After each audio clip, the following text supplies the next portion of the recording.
Well, Shane, let's actually talk a little bit about that upbringing because for me, I'll be honest, man, I did not grow up in a political household at all. I mean, my mama loved me.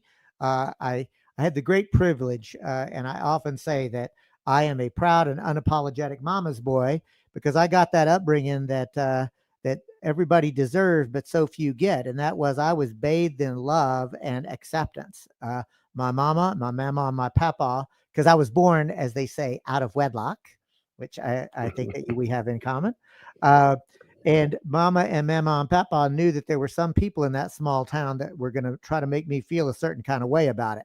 And they made it a point to let me know that from the very earliest memories that I had, my very consciousness was that I was loved, I was wanted, there was a place in the world for me, and that I had gifts, and they didn't spoil me, but they pampered me with love, but also lovingly corrected me to show me how to offer those gifts. But what I'm getting at is I grew up where the N word was casually used as a descriptor for Black folks. I grew Hmm. up where casual racism and sexism was just absolutely the norm. And I reckon that you probably had a similar experience.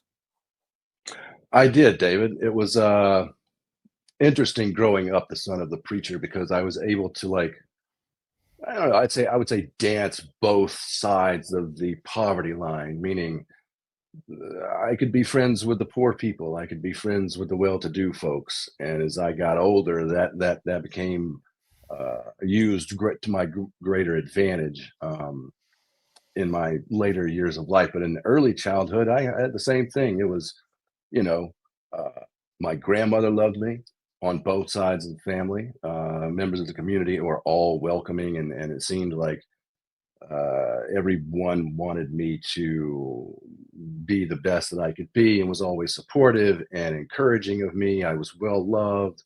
Um, and after I guess childhood, moving into high school, like I said, I learned to dance that line between poverty and middle class, upper class kids. It was really strange because there were parties that I would be invited to simply because I was the preacher's kid, and they felt like, well, he's a bigger member of the community or something, and he has to be there. We have to invite him because it's the preacher's kid.